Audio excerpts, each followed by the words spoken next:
तो नमस्कार दोस्तों, कैसे हैं आप लोग। आज के इस लेक्चर में हम लोग एग्जाम्पल नंबर 3 को डिस्कस करेंगे।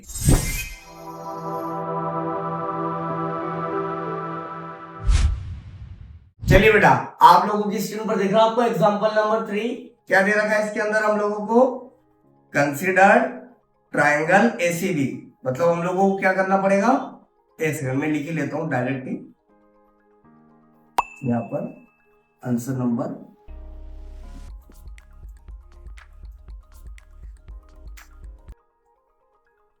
है ना। आइडिया लगाते जाएंगे और सवाल को सॉल्व करते जाएंगे। देखिए क्या लिखा हुआ इसमें, कंसीडर करो एक ट्राइंगल एसीबी, है ना, उसका राइट एंगल सी पर होना चाहिए। ठीक है, तो जब भी आप लोग एक ट्राइंगल बनाओ तो सी पॉइंट पर ही आपका क्या होना चाहिए बेटा? 90 डिग्री का एंगल होना चाहिए। फिर उसमें क्या दे रखा है कि ए बी आपको 29 यूनिट दे रखी है। यूनिट मतलब क्या होता है? जहां सेंटीमीटर मीटर लेंथ का अगर आपको मान के चलो मेजरमेंट ना दे रखा हो, मतलब तो आप लोग क्या लगा दोगे उसकी जगह? यूनिट। लास्ट लेक्चर में भी हम लोगों ने इसी चीज को डिस्कस किया था बेटा। ठीक है, फिर क्या दे रखा है? एंगल एबीसी बराबर थीटा। मतलब थीटा हमको कहां रखना है? एंगल एबीसी पर रखना है। चलो देखो, सबसे पहले हम लोग ये डिस्कस कर लेते हैं हमको सवाल में दिया क्या और फिर पूछा है। सवाल में हमको ये दे रखा है, ये ट्राइंगल ले लिया हम लोगों ने ए, और सी के ऊपर ही हमको 90 डिग्री रखना है, इसलिए यहां पर रखेंगे सी और यहां पर रखेंगे बी। ठीक है, अब क्या बोल रखा उसके बाद? ये वाली लाइन कि जो थीटा है वो एंगल एबीसी पर, मतलब इस वाले एंगल, है ना। ये देखिए मैं आपको इस तरीके से बताऊं, ये वाला जो एंगल बन रहा है हमारा, है ना, इसी को हम एंगल एबीसी बोलते हैं या एंगल बी भी बोल सकते। तो ये दे रखा है इसमें थीटा। अगर ये थीटा है बेटा तो आपका जो एसी है, मतलब जो थीटा की सामने वाली साइड रहती है वही क्या कहलाती है? परपेंडिकुलर, है ना। मैंने क्या कहा था? मैं जहां खड़ा हूं वहां से मुझे जो सामने दिखेगा वो खड़ी चीज दिखेगी हमेशा, तो वो क्या है? परपेंडिकुलर। और फिर ये हो जाएगा बेस और ये हो जाएगा हमारा हाइपोथेनस। हाइपोथेनस क्यों हो जाएगा? क्योंकि 90 डिग्री का जो एंगल बनता है उसके सामने वाली साइड हमेशा क्या कहलाती है? हाइपोथेनस, मतलब कर्ण। अब यहां पर क्या दे रखा हम लोगों को बेटा कि ए बी हमको दे रखा 29, मतलब हमको हाइपोथेनस दे रखा 29 यूनिट, मतलब हाइपोथेनस का मेजरमेंट दे रखा, और बीसी बराबर दे रखा है 21 यूनिट, मतलब आधार भी दे रखा हमको, बेस भी दे रखा है। अब हमको परपेंडिकुलर निकालना है। परपेंडिकुलर हम किस चीज से निकाल लेते हैं? आप लोगों को याद हो तो परपेंडिकुलर निकालने के लिए हम लोग लगाते हैं पाइथागोरस। क्या लगाते हैं? पाइथागोरस। पाइथागोरस से हम लोग परपेंडिकुलर भी इजीली निकाल लेंगे। फिर हमको निकालना है cos square plus sine square theta. Easy है ना, आसानी से निकल जाएगा। कोस स्क्वायर थीटा मतलब बी अपॉन में एच का square, plus sine square theta मतलब पी अपॉन में एच का स्क्वायर। दोनों को जोड़ना है। तो हमारे पास अभी बी और एच तो है, पर पी एच के लिए हमारे पास पी नहीं है। तो सारा खेल जो है ये इन दोनों को सॉल्व करने का हमारा किसके ऊपर डिपेंड है? इस पी के ऊपर। अगर पी निकल जाए तो हमारे लिए रेशियो सॉल्व करना बहुत आसान है, पूरा प्लस माइनस का खेल हो जाएगा। ठीक है, सबसे पहले हम लोग क्या करते हैं, यहाँ हम लोगों ने डिस्कस कर लिया हाइपोथेनस क्या है हमारा 29, बेस क्या है हमारा 21। तो परपेंडिकुलर हम लोग क्या कर लेंगे? निकाल लेंगे इसके हेल्प से। किसकी हेल्प से? हाइपोथेनस स्क्वायर बराबर base square plus perpendicular square, मतलब पाइथागोरस थ्योरम का जो हमको फॉर्मूला दे रखा है, बस इसको थोड़ा सा क्या करना पड़ेगा? चेंज करना पड़ेगा। इस बार हमको क्या निकालना है? परपेंडिकुलर। यहाँ सोल्व करने की जगह डायरेक्ट बेटा मैं आंसर में सोल्व कर, देखिए आंसर में कभी भी सॉल्व करने का एक अच्छा सा यूनिक तरीका रहता है। आप लोगों को बताया गया है कि आप लोगों को यहाँ पर लिखना है टू फाइंड। फाइंड में आप लोगों को क्या दे रखा है? दोनों चीजें लिख लो जो भी आपको दे रखी है फाइंड में। फाइंड में आपको कहा है कोस स्क्वायर थीटा में साइन स्क्वायर थीटा जोड़ेंगे तो क्या होगा, इसकी वैल्यू निकालना हमको। और अगले ही पार्ट में हमसे पूछा है सेकेंड वाले में कि कोस स्क्वायर थीटा से साइन स्क्वायर थीटा को माइनस करेंगे तो क्या वैल्यू है। डन। अब हम लोग सॉल्यूशन की तरफ बढ़ेंगे, मतलब हल करेंगे। बेटा हिंदी मीडियम वालों में हिंदी में बोलते जाऊंगा, लेकिन है ना, टू फाइंड को बोलते हम लोग क्या? ज्ञात करना है। अब ज्ञात करना है लिख लीजिए। आंसर नंबर 3 को उत्तर क्रमांक 3 लिख लेना। टू सॉल्व को आप हल लिख लेना, है ना। इतना बेसिक चीज आपको आती।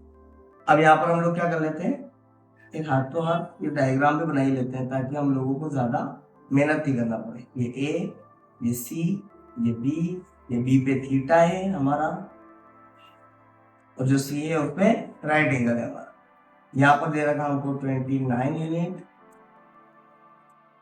और यहाँ पर दे रखा हमको 21 यूनिट और परपेंडिकुलर हमें निकालना है ना। तो सॉल्व करने के लिए हम लोगों को सबसे पहले क्या करना पड़ेगा, सबसे पहले हम लोगों को लिखना पड़ेगा यहाँ पर ये कि हम लोगों को क्या क्या एक आइडिया लेना पड़ेगा ना। इन ट्राइंगल ACB में क्या है हमारा, ट्राइंगल ACB में थीटा है, वो है हमारा एंगल ABC, ये लिखना पड़ेगा। तो इससे हम लोगों को क्या आइडिया मिल गया कि हमारा जो हाइपोथिनस था, जो हमारा बेस था और जो हमारा परपेंडिकुलर था, ये क्या क्या था। हाइपोथिनस को क्या बोलते हैं, कर्ण, बेस को आधार और परपेंडिकुलर पी को क्या बोलते हैं, लंब, है ना। ये लिखते लिखते चलना। तो एच हमारा क्या है, AB, बेस क्या हमारा BC और परपेंडिकुलर क्या हमारा AC। AB हमको दे रखा 29 यूनिट, ये है आपका 21 यूनिट और परपेंडिकुलर आपको निकालना है।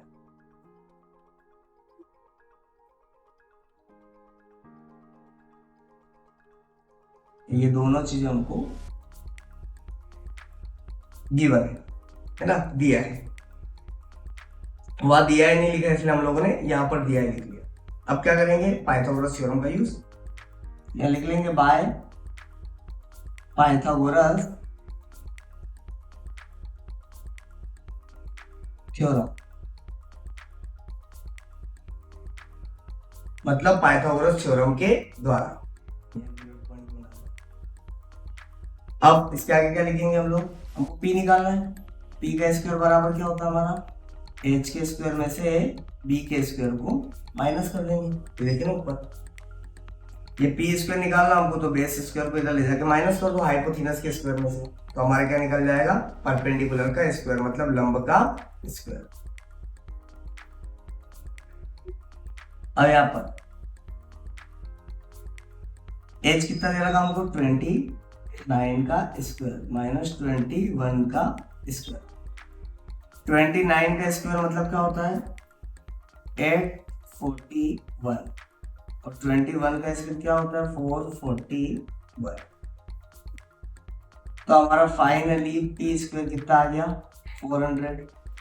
और P स्क्वायर अगर हमारा 400 आ गया तो फिर अब हमारे पास क्या बच रहा है, P निकालना है। तो इसके लिए हम लोग इसके ऊपर अंडर रूट लगा देंगे। P की वैल्यू कितनी आ जाएगी हमारी 20। कुछ बोलने रखा है तो उसके आगे लिख देंगे यूनिट्स, और उसके आगे एक चीज और लिखना है, क्या है, P हमारा परपेंडिकुलर भी है ना। क्या है, परपेंडिकुलर, मतलब साइड आ गई हमारी एक तरीके से देखा। कौन सी साइड आ गई हमारी, ये हमारी साइड आ गई AC। अब फाइनली हम लोग आंसर निकालना, हेंस हम लोगों को फाइनली क्या निकालना है। फर्स्ट हमारा क्वेश्चन क्या था, हमसे पूछा गया था cos square theta plus sine square theta, ये दे रखा है cos square theta plus sine square theta. अब cos square theta plus sine square theta के लिए हम लोगों को क्या करना पड़ेगा, कोस मतलब क्या होता है बेस अपॉन में हाइपोथिनस, उसका स्क्वायर, और साइन को क्या बोलते हैं हम लोग P अपॉन में H का स्क्वायर। बेस हमारा कितना था, बेस हमारा था 21, हाइपोथिनस था 29। परपेंडिकुलर हम लोगों ने अभी निकाला, कितना आया परपेंडिकुलर आया हमारा 20 और हाइपोथिनस था हमारा 29 का स्क्वायर। इसको सॉल्व करना आता है, स्क्वायर निकालना आता है। 21 का स्क्वायर कितना होता है आपका 441 और 29 का 841 प्लस इसका होता है 400 और इसका होता है 8। 41। अब आपको पता बेस सेम होते हैं तो क्या हो जाता हमारा, बेस सेम होते तो हम बेस को कॉमन ले लेते हैं और ऊपर की चीजों को एक साथ जोड़ देते हैं। 441 प्लस 400, फाइनली हमारा हो जाएगा यहाँ पर 841 अपॉन में 841। 841 से 841 कट तो आंसर आया 1। कितना आया 1। ये हमारा आंसर है इसका, पहले का आंसर। और अब जो हमारा सेकंड है, सेकंड क्या हमारा, कोस square theta minus sign square theta. कोस स्क्वायर थीटा क्या है आपका, बेस अपॉन में हाइपोथेनस, और साइन क्या था हमारा, परपेंडिकुलर अपॉन में हाइपोथेनस, और उसका स्क्वायर लगा दिया। यहाँ क्या है आपका, अभी हम लोगों ने जो कैलकुलेशन करी एज इट इज उसको रिपीट करना है, बस प्लस की जगह यहाँ पर क्या लिखना हम लोगों को, माइनस 21 अपॉन में 29, और यहाँ पर लिखना है 20 अपॉन में 29।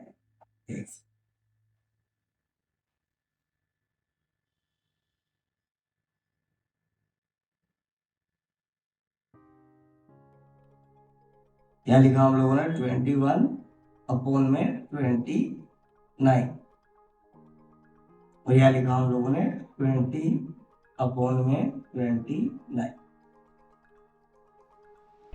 अब यहाँ आएगा 441, यहाँ आएगा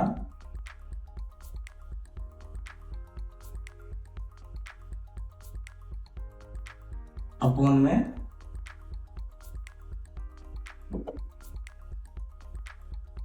841। उसमें हम लोगों को क्या करना है, यहाँ पर माइनस 400 अपॉन में 841 का स्क्वायर माइनस। अब आपको पता है यहाँ पर भी क्या होना है, अगर बेस सेम होता है तो हम लोगों को क्या करना रहता है, जो ऊपर की संख्या रहता है उसका प्लस माइनस डायरेक्ट हो जाता है। 441 अपॉन में 400। ये करने के बाद हमारा क्या आ गया, यहाँ पर आ गया हमारा 41 अपॉन में 840। अब ये कटने वाला तो है, तो फाइनली हमारा आंसर ये रहेगा, ये हमारा आंसर है। पहला आंसर हमारा क्या था, पहला आंसर हमारा ये था, फर्स्ट आंसर हमारा ये था, और सेकंड आंसर हमारा ये आ गया। देखिए हम लोगों ने क्या करा, हम लोग एक बार फिर इसको फटाफट रिवाइज कर लें। हम लोगों ने सबसे पहले क्वेश्चन पढ़ा और एक आइडिया लिया, है ना। क्या आइडिया लिया कि हमारा परपेंडिकुलर निकालना है या हमको बेस निकालना है, तो हमको थीटा की हेल्प से हमको पता चल गया।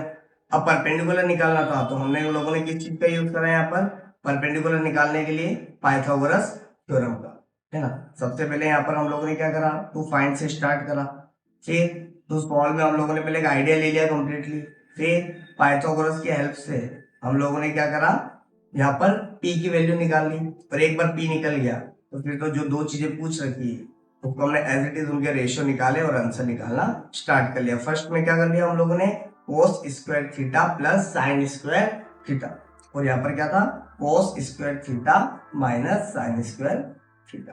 इसी के साथ हमारा एग्जाम्पल नंबर 3 का जो हमारा टॉपिक था, जो हमारा डिस्कशन था, वो खत्म होता है ना। अब हम लोग नेक्स्ट एग्जाम्पल के लिए नेक्स्ट वीडियो में मिलेंगे। बट आप लोगों को डाउट आ रहा होगा कि सर एग्जाम्पल नंबर 1 पिछले वीडियो में डिस्कस हुआ, तो एग्जाम्पल नंबर 2 क्यों नहीं हुआ। बेटा एग्जाम्पल नंबर 2 याद रखना बिल्कुल बेटा, थ्योरम है टॉपिक। कौन सा है, थ्योरम। आप लोगों ने अभी चैप्टर नंबर 6 पढ़ा नहीं है, मैंने चैप्टर नंबर 6 आपको समझाया नहीं है ना। तो अभी आपको ये भी क्लियर नहीं है कि सिमिलरिटी मतलब समरूपता क्या होती है। तो चैप्टर नंबर 6 जब हम ट्रायंगल अच्छे से पढ़ लेंगे, अच्छे से डिस्कशन कर लेंगे, तो हम लोग इस एग्जाम्पल नंबर 2 को भी डिस्कस कर लेंगे। वैसे भी एक ही क्वेश्चन है, एग्जाम्पल नंबर 2 के अलावा 8.1 में भी इसका एक ही क्वेश्चन दे रखा है। तो अगर हम लोग सेपरेट भी समझते हैं तो भी काम चल जाएगा हमारा, पर अभी जो हमारा फ्लो है वो कम से कम उस थ्योरम के कारण बिगड़ना नहीं चाहिए, क्योंकि अभी आपको प्रपोर्शन कैसे रखे जाते हैं साइड के और सिमिलरिटी कैसे प्रूफ की जाती है अभी कुछ आइडिया नहीं है। तो अभी हम बीच में कुछ नहीं लाना चाहेंगे, आप 1 के बाद डायरेक्ट 3 कीजिए। आपके 8.1 में सिर्फ एक क्वेश्चन छूटेगा, इसके अलावा बाकी सारे क्वेश्चन हो जाएंगे। और अगर आप कहोगे तो मैं कल या अगले वाले वीडियो में जो भी आने वाले उसके अंदर क्या कर लेंगे, एग्जाम्पल नंबर 2 को भी प्रॉपर तरीके से डिस्कस कर लेंगे। ठीक है, चलिए मिलते हैं अगले लेक्चर में।